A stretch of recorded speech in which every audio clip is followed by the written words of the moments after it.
Welcome back to Fresh Economic Thinking. You're with Cameron Murray. A special guest today, Ben Phillips from ANU, professor, social scientist.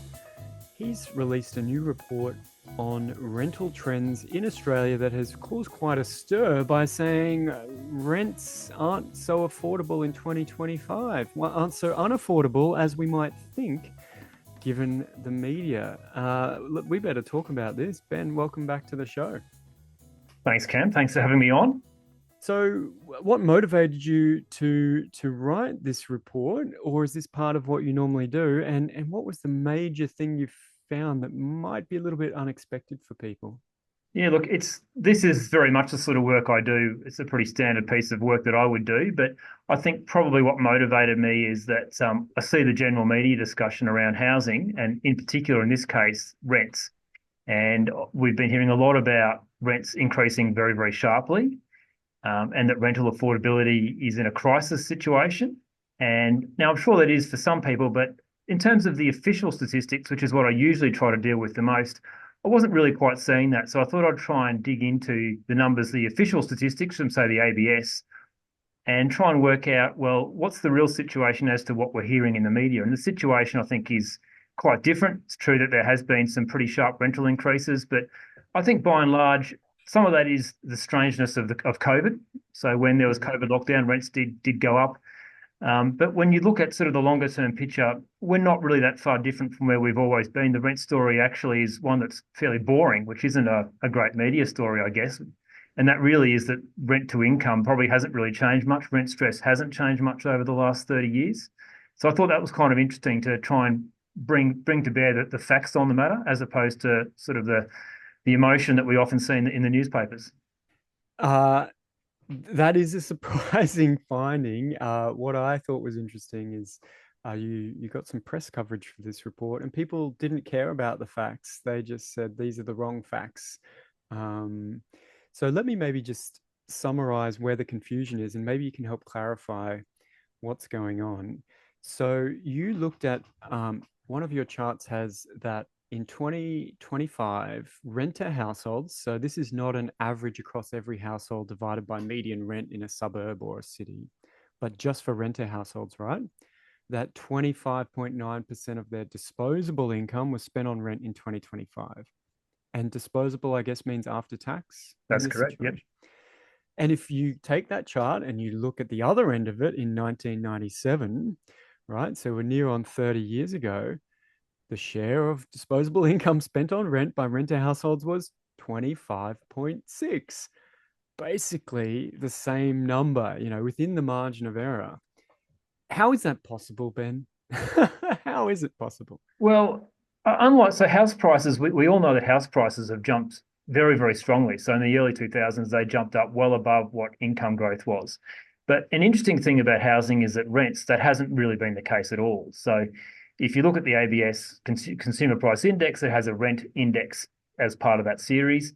And Mhm. it's really just increased over time, roughly with inflation. Now, they do some quality adjustment, so the actual rents probably have increased a bit more. So you can look at, say, the census or ABS survey data, and that just looks at how much rents have increased. And you've also got households' income as well, and you can compare the two. And it turns out there hasn't really been much difference, that rents and incomes have pretty much moved together for a very long time now.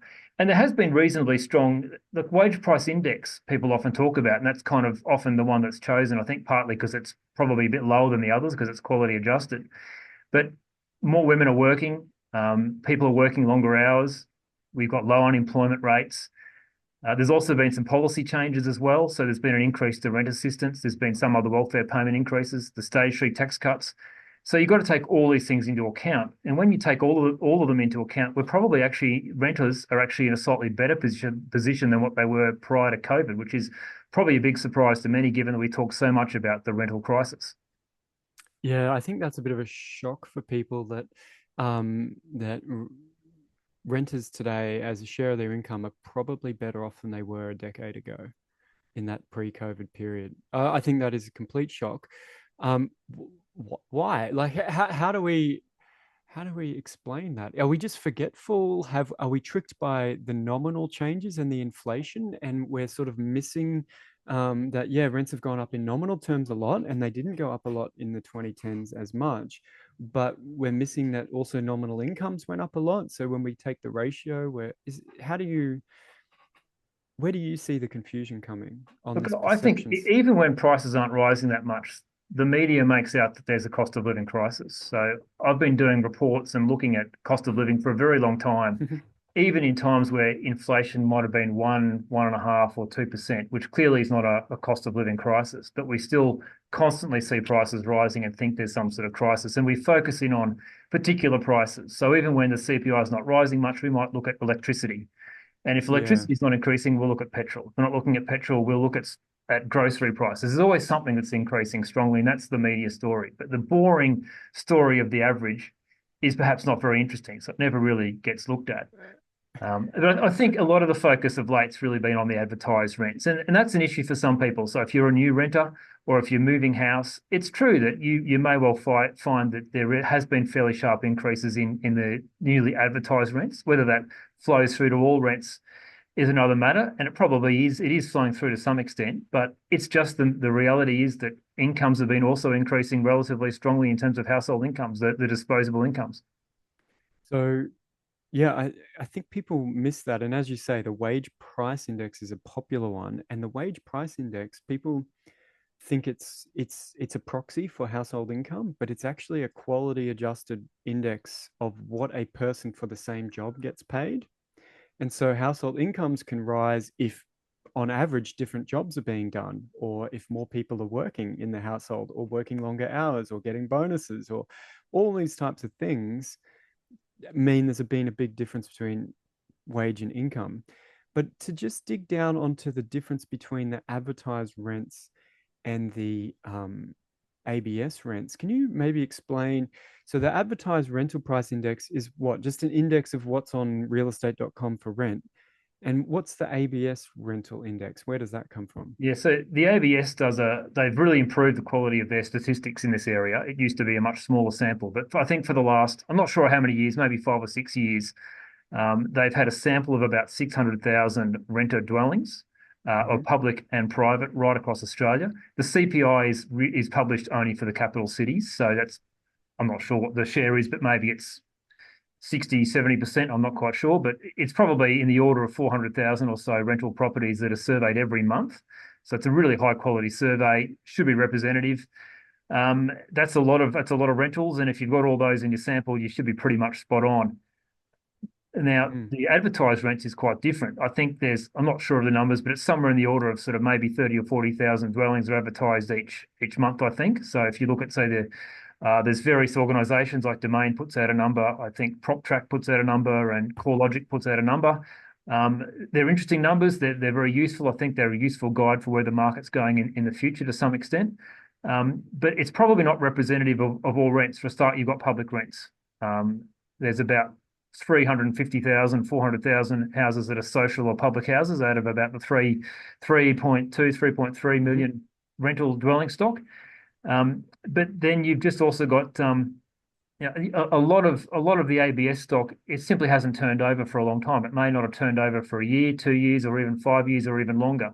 So it hasn't been part of the advertised stock. So it's sort of the analogy that economists often use is of the bath. So the bath is largely full of water, and that's the entire rental stock. It's at a certain temperature. You turn the tap on, it might be a bit hotter, and that flow, which is the advertised rents, might be hotter. But still, the overall bath, the volume of water in there is enormous compared to the flow. Doesn't make a lot of difference. It's gradually over time changes, but for the moment, it's really, there's a very large difference between those advertised rents and the all rents that we see from the CPI. And for mine, it's the all rents that probably matter the most. That's the entire market, or entire stock of the rental market. Mm. So that was a great explanation. That makes a lot of sense.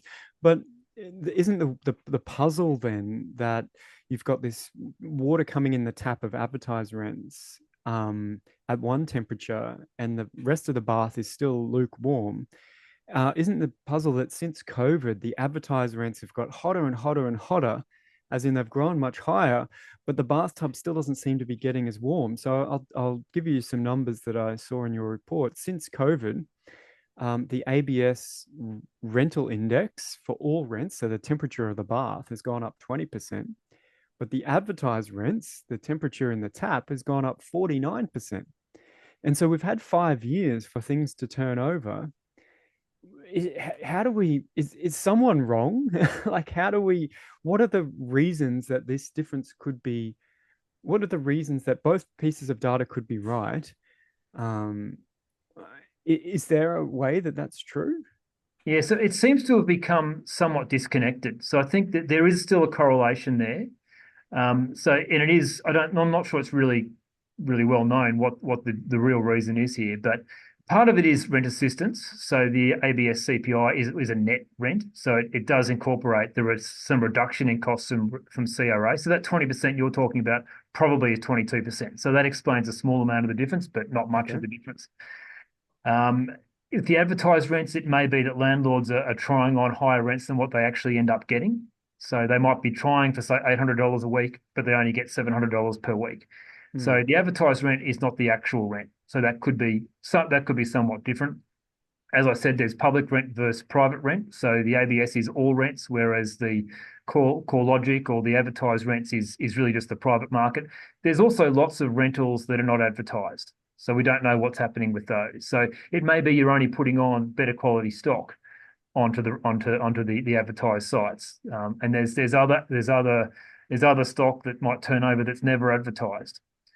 So it's complicated. I'm not sure why, but there's a big difference. And an important point I think to make is that both series are now declining. So some would argue that, well, look, it'll catch up eventually. Um, that would be the case if the ABS CPI rents were also continuing to increase, that rate of change increasing, but it's coming down.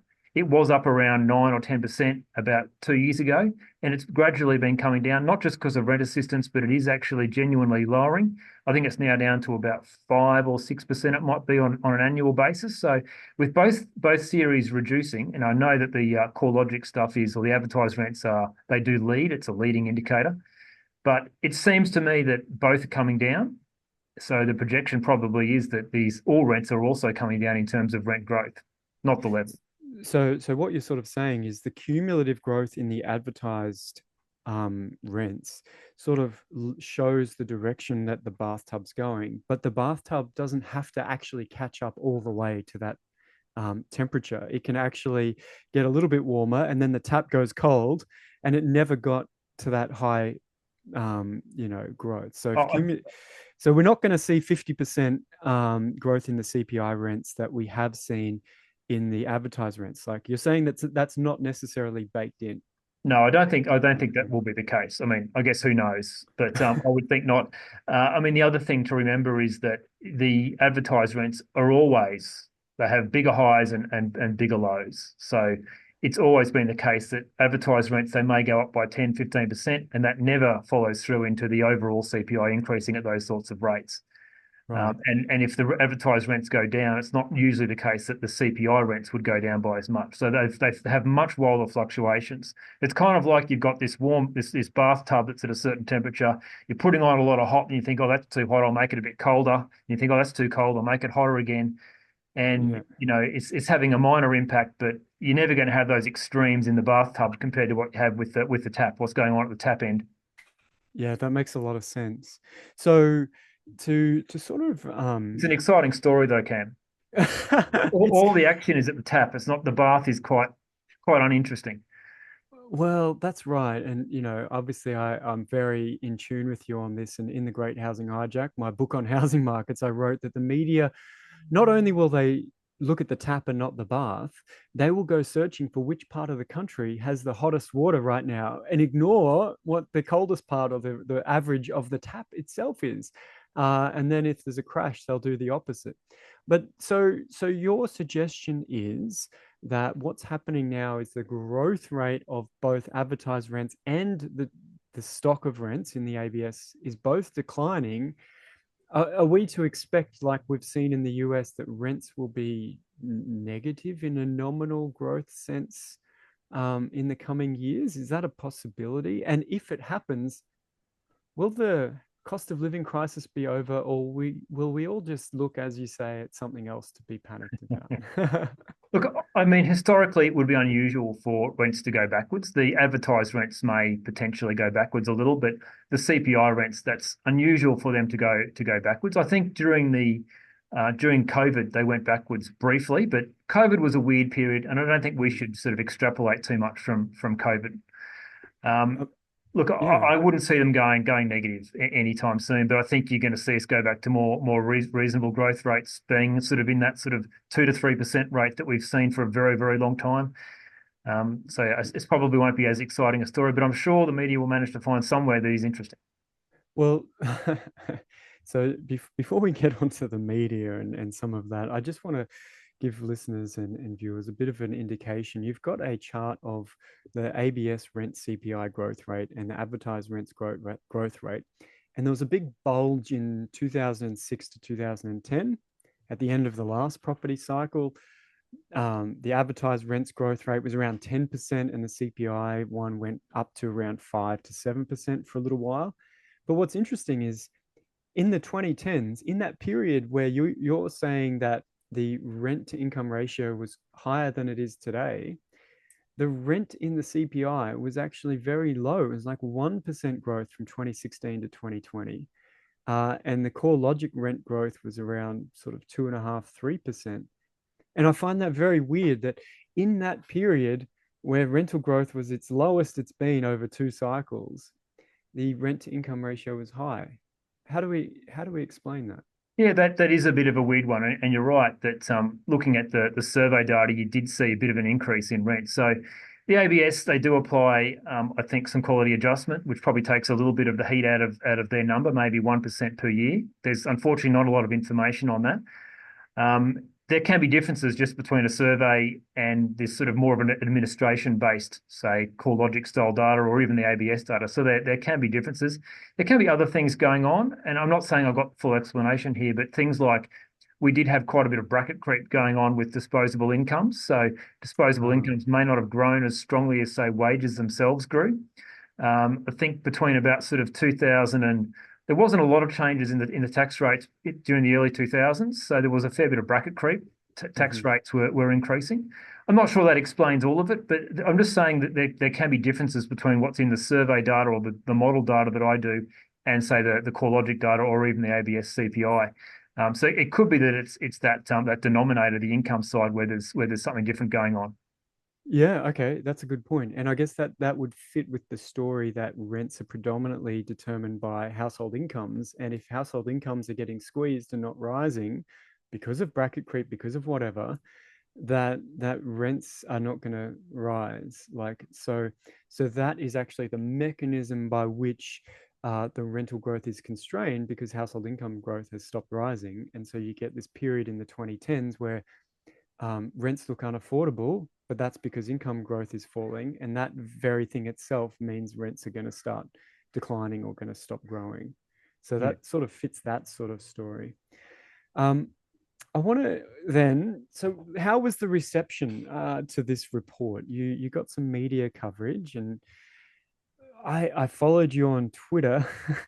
People didn't like your report.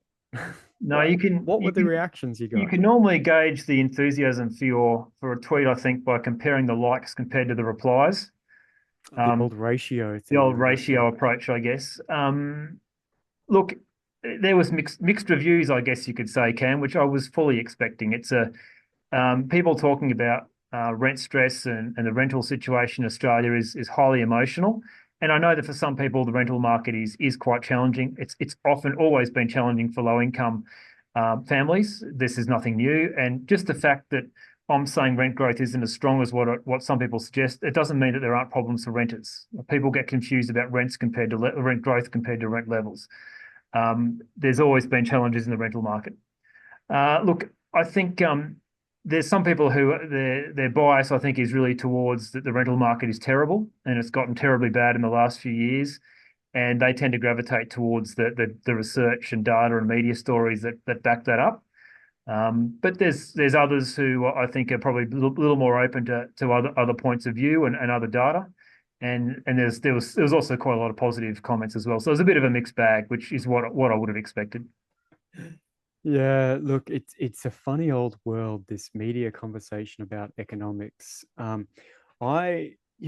last few years, right, has been defined by our political conversation as a cost of living crisis.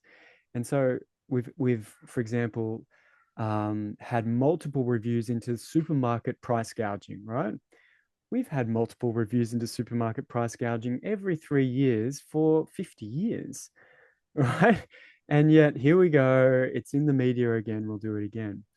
I actually ask people this question, and hopefully listeners can use this as a reference point. I say, in last year's election, the Queensland government promised to create a state-owned petrol station because they thought the price of petrol's too high.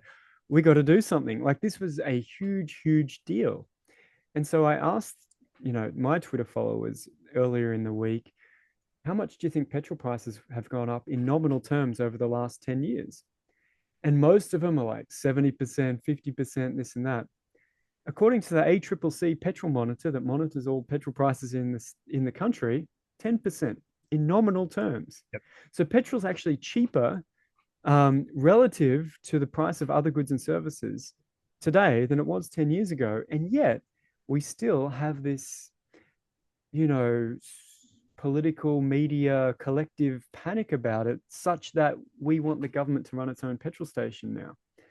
And I just find this sort of reality detachment strange, and the fact that people like to be detached from reality. Do you find that some people just like to not believe reality and don't want to build this story about how does the world look in their mind? Look, I sometimes wonder if it's really not always the fault of people. Sometimes I think it's just a media thing and a politician thing. Okay.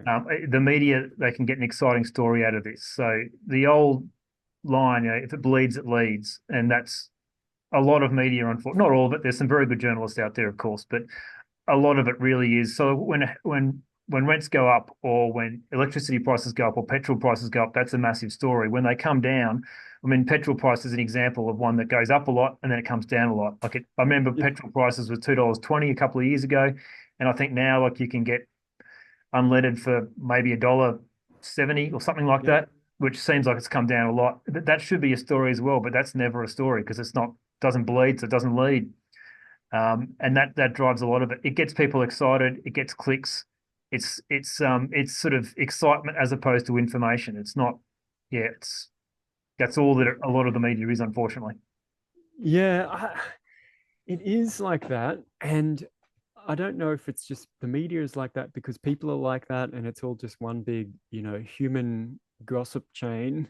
Um, I'll give you an example of what I'm trying to say. And yeah, I want to sort of dwell on this reality versus perception in economics point a little bit because that's the focus of your rents report. There was a chart being shared online about Australia having the most bloated government bureaucracy in the world. Have you seen that one, Ben? I It's have got a, seen that one. Yes.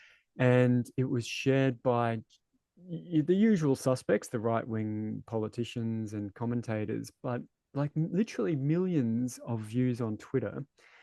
But the data just is wrong.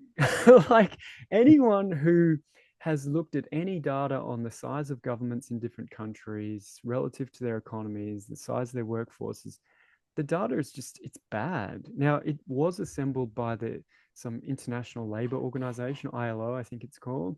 They had a go at trying to bring data together, but they end up with something like the Austrian, public service is 8% of the workforce, when official data in Austria say it's 17%, which is exactly what Australia says. And then Australia is somehow twice as high in their chart as Austria, when our public service share of the workforce is identical. So we've got this huge discrepancy. And then we have France, who on their data is apparently got a public sector that's half the size of Australia, when the French official data says the French bureaucracy is 21% of the workforce, which is 30% higher than Australia. So And I told people this, and I put links to the data, and they just said, yeah, but you'd agree Australia's the worst. And I'm like, no, I wouldn't agree. Like, it's this data's nonsense. Like, forget you ever saw this. It's wrong. Um, and all I saw were people. They see a chart and they go, well, it was a chart. It feels good. It must be right. I don't care if it's wrong. Yep. Like, is that a common thing? What's your I think take on? I think it's extraordinarily common, and I think it's look an awful term I would use for it is it's meat for the base. Oh yeah. It's a bit of a bit of a politician term, I guess, and that is if you're sort of on the right wing side of politics, a chart like that's going to go very well with your followers. They're not going to think about it; they're just going to get excited, confirms their bias, and exactly the same thing happens on the more left wing side of media. I'm Mm-hmm. not saying that one's better than the other, Mm-hmm. but like on the left side of politics, you might say, "Oh, look, rent stress is terrible. Everyone's battling." All those sorts of stories that flows very, very well. The numbers don't need to be right. It confirms the bias. It's what they want to read. Mm-hmm. And then, unfortunately, there's so much of that in the media that all sides tend to do it. Yeah. I mean, obviously, there are some good journalists who strive not to do that, and they often don't. But a lot, yeah, it's just so common. We see this just all the time, and that chart was a bit of a shocker. And I did see it, and I immediately, I guess, people like you and I who follow these things really closely, you can tell straight away that it's that the numbers are probably wrong, and if they're not wrong, it at best just looks selective. It didn't have any of the Nordic countries in there. Yeah. You can see the issues straight away. But if you're wanting to believe something and you're not that well informed on these things, it's an exciting story. You'll click on it, you'll read the stories, you give it a like, give it a retweet, and it's done its job. Yeah, and I guess this came from The Economist as well, which was a bit sad, The Economist magazine. But you were mentioning before we started chatting about, people's emotions and charts. Is there a lesson there for how I should persuade people with my charts? Yeah, so unfortunately, I mean, I was in giving a I have a I do a run a course here at ANU, and I have guest lecturers, and I had one of our lecturers here at ANU, Rob Bray, and he does a lecture on charts and how to do good charts, which is a fascinating topic, particularly the way that Rob does it. But he was talking about the unfortunate reality for us statisticians and economists is that people don't really take in as much from charts as we might like. So if you were to compare, say, a word or emotional sort of statement compared to a chart, they've done research into the recall of those facts or the story or the feelings several weeks later, and they certainly find that it's the words and the feelings that have a much longer impact and more recall weeks in the weeks to come. And even with charts, he does this amazing chart where there was actually research done of a normal chart like you might see from the ABS or Reserve Bank, it's like a bar chart, and then he compared it to this wild, crazy chart that's like this monster that's got teeth, and the teeth are the bars. And people's recall of that second chart, the monster chart, which is a crazy looking, almost cartoon-esque style chart, was much better than what it was for this boring chart that you might see from the RBA. So I think that's kind of interesting. So yes, it's So it's when I want to do a misleading chart, I need to make it some kind of monster thing, something, put a story in it that triggers my base, you've got to get makes your it feelings and memorable. emotions involved in it, Cameron. Yes. Wow. There's a lesson there for me. So while I've got you here on feelings and emotions and perceptions, I want to get your view as a social scientist studying the welfare system, tax system, and equality in Australia on one last topic before I let you go, and that is the conversation now around taxing super balances above 3 million, sort of deeming or imputing tax on the capital balance. The media coverage is pretty panicked. What should we think of this as average Australians? Look, yeah, I think I've seen in the Financial Review and the Australian, there seems to be a never-ending stream of stories on this. This is the story around um, taxing balances beyond $3 million, the returns on that element, just the element above $3 million at 30% rather than 15%, and particularly the unrealized capital gains. So if you've got a property like a real estate property or a farm and it goes up in value, at the moment you don't get it taxed until you actually realize that gain. So this is Mhm. now I can see potentially some issues for some people. I think it's likely to be a very, very small number of people, extremely small number of people, and even of those people who have got who have more than 3 million, a very small share of them for whom it would be a serious issue. So It's how small a share are we thinking? So the media seems to be reporting that there's 80,000 super accounts in the country above 3 million. There are 11 million households, probably closer to 20 million super accounts. So I think it's 1 in 200 super accounts, Cameron. okay, so 0.5%. 0.5 of a percent, yeah. Okay. And I guess the concern some have is that, or the media line is that it's not being indexed. Um, now, Okay, that seems bad, doesn't it?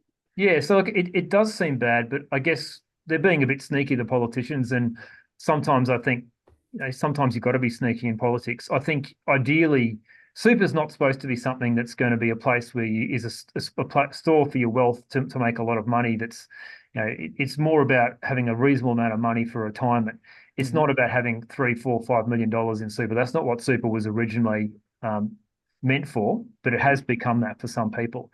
So ideally, I think it would be quite a bit lower than $3 million. That's my personal view. So I don't mind it not being indexed. I think eventually it will be indexed. I don't believe the stories that it won't be indexed for 30 40, years. 30, 40 years. That seems incredibly unlikely. The personal income tax system is not indexed, but as you know, Cameron, it does get changed and fiddled with almost on an annual basis these days because there's votes in it. So Yeah. I couldn't see it not being indexed.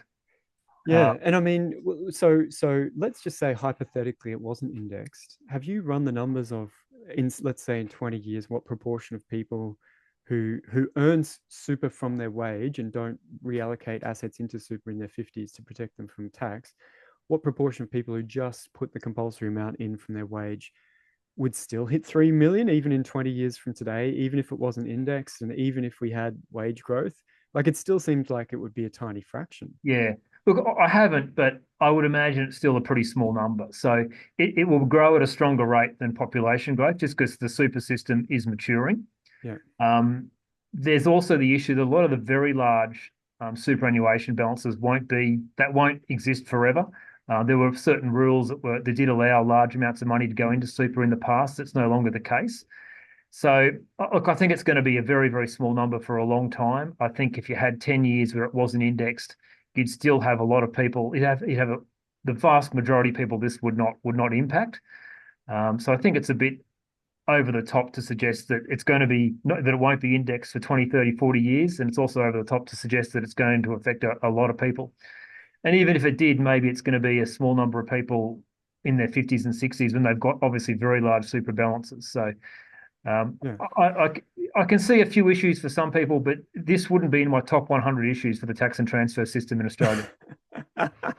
Yeah, well, that's my point, right? If it's 0.5 of a percent of super accounts, it's probably less than that in terms of households because you've likely got these two high wealth individuals maxing out each of their super accounts, right? So you're talking about a fraction of a percent. Even in 30 years, if it's not indexed, people won't shovel money into super if there's this $3 million threshold to get the balance over 3 million. So the deterrence effect of this is sort of the point of it. And people don't seem to understand that, I think, that, it is meant to deter people filling up their super with their assets outside of super to avoid tax. Look, in my mind, I think the government should be involved to the extent that it's helping people have a reasonable, decent retirement. Mhm. So if you've got, say, $1 million in super, that's fine. But I think once you get much beyond that, if you have $2 million, I think you've now got a sum of money that's well in excess of what the government needs to be worried about. Therefore, it should be taxing it just like any other investment. There's nothing special all of a sudden about super. If you've got $100,000 in super, it should be treated specially and have a very low tax rate. But those sorts of sums, it's no longer the government's concern. You've got a huge amount of wealth, and it should just be taxed like any other investment would be outside of super. So to give people some perspective on these 3 million accounts, bit of final data, what's the typical balance of a super account for someone reaching retirement today? Do you know that number? Yeah, so I'm not sure exactly, but it's somewhere in the order of about 250,000, $300,000, sort of around about those sort of figures. Yeah. So only 10% of what we're talking about, $3 million. So a long way from the $3 million amount. So the typical person has 200. So now I remember some data from a couple of years ago. I think it was males had like 240,000 and Women had something like 140,000 on retirement. Um, but you're talking about a tiny fraction. Here, I've got the number. The median balance at age 60 for males, so the median, the 50th percent, 178,000. The What average is year was that for, Cam? that was pre-COVID, actually. Yeah, I should. I mean, there's been pretty strong growth since then, so it Yeah. wouldn't shock me if that's sort of 70, 80% higher. Here I've got it for Yep. 2021. We're Yep. talking 400,000 average male, 200,000 median, and we got 300,000 average Yep. female, 150 average median.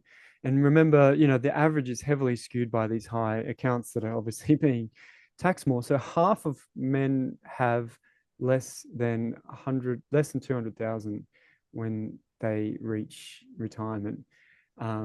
So, just to give some perspective, the average person, even in 30 or 40 years, is not going to have $3 million, even if it's not indexed, right? Even if this 200,000 balance grows at, 5% for 30 years. I mean, I should do that on my calculator now.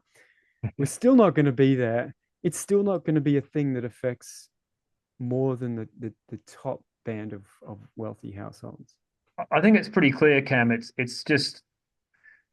really making up numbers. Like I've seen some projections that have been put out there in the media, and it's just making up a story to get people excited. I just don't think it bears any resemblance to what's realistically going to happen in the future.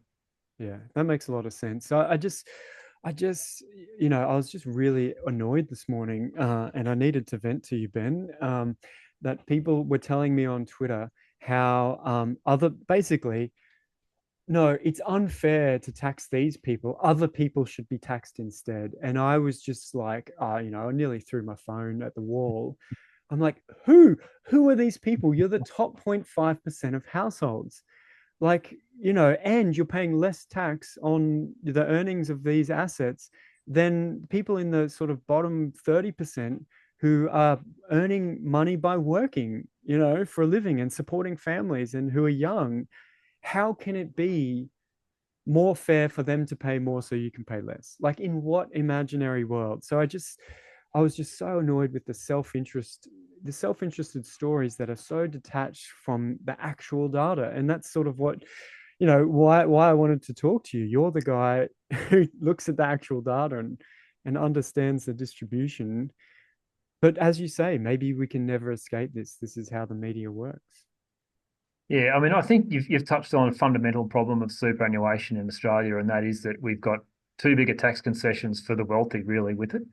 And we've got probably in my view, putting in too much money into superannuation as we work at the exact time when you really need that money the most, when you've got family, kids, a mortgage, or you're renting.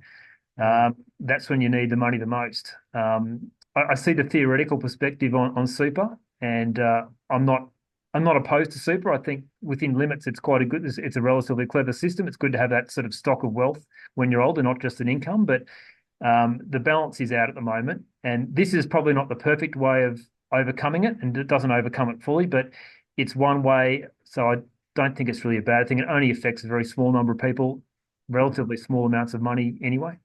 Can I just ask, people tell me there's this principle, there's this principle delivered from God that you cannot tax unrealized capital gains. Is that is that a thing? Or is this just another story? I mean, yes, I get that it's administratively more difficult to do this, but it doesn't mean I can't, create a tax liability on a gain and maybe you can pay for it later, and defer it and I charge you interest. Like, and we do things like deeming, which is sort of like in the welfare system, we sort of assume you're making certain returns, whether they're real or not. Is this an administrative simplicity principle, or is it some kind of really, really fundamental, economic principle? I think as long as it's administered in a sensible way. So obviously, if you've got, say, a farm that's worth $3 million and it goes up in value a lot, you get a very large tax bill. That could be problematic. I think it's a very, very small number of people who this would be the situation for. As long as there are arrangements where you can pay that back slowly, I Mm-hmm. don't really see it being any sort of a problem at all. Like if you have some sort of an interest attached to it and you can pay it back over time, I don't see what the problem would really be. So I know it's probably not the perfect solution. There are Yeah. others who probably have potentially better solutions, but are they politically feasible is the other element with this. This seems to be politically feasible because it's a small number of people Yeah. and maybe it will grow over time. But yeah, Yeah. I think the taxing of the capital gains, I can see some issues for some people, but as long as they're not too harsh in the way that they're billing it, Yeah. I don't see it too much of a problem. Yeah, people keep telling me it's funny. I think whatever works administratively that doesn't rock the boat too much. You know, taxes. What do they call it? Plucking the goose with the least squawking. You know, I don't think there is a principled view, but I find it really funny, and I'd like your view on this because I'm going to write about it, and maybe I'm totally off the track. People say capital gains aren't real, they're imaginary until they're realized. So if let's just say I make $1 million in capital gains over 10 years, they'll go, no, I didn't make 100,000 10 years ago and then 100,000 9 years ago. I made it today. That was imaginary. So you can't tax me back then. But at the same time, they go, actually, I did make it back then. So you have to adjust for inflation on this gain to make it a real gain, right? And therefore, so we kind of want it both ways when it comes to taxing capital. I don't We think want it it, would matter which way you went, Cam, whether it was taxing it at the end, where it would be a large amount of tax, or taxing it gradually. People wouldn't really like it. yeah. That's people just don't like, particularly higher income people, I think, don't like to be paying taxes. No, okay, that's it. That's the short and long story. There are no principles anywhere. People don't like taxes. The more money you've got, the less you like paying because it's a bigger dollar value, even if it's a smaller proportion of your income. I think a If you've little shown technical money. point though, Cam, with the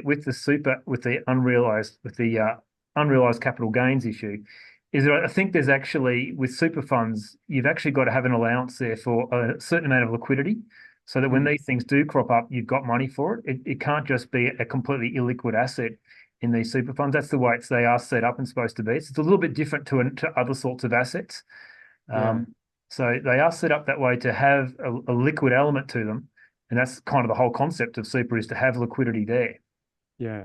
So that's right. You know, if you've used super as intended and you've got a large balance and you're old and you're taking a big pension, you should have the liquidity to deal with any tax issues or reduce your balance under 3 Yeah. million and put those funds into some other vehicle that will be exposed to a different rate Yeah. of tax. I don't think it's meant to be a tax shelter.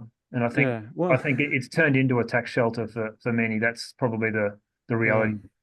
Well, we're gonna 100% agree on that. But Ben, we better wrap it up before I get too ranty about this. I appreciate your time. I appreciate everything you do with putting out the data there into a media environment that just sometimes doesn't want to see the facts as they are on the ground. So, is there where should people follow you to get these facts regularly? Look, people can follow me on Twitter. I think it's Ben Phillips _ANU. That's probably the best place to follow my work. I usually post there probably more frequently than I should do. Yeah, great. I'm not, I shouldn't be too hard to find. I appreciate the post there. There's always a good chart. It doesn't have monsters on it, so it could be more memorable. But a good chart to really make sure that if you want to understand how the world works and how big things are, how small things are, and build up that picture of the world, following Ben's stuff is the way to do it. Thanks for coming on, Ben. Thanks, Cam, and thanks for your fine work too.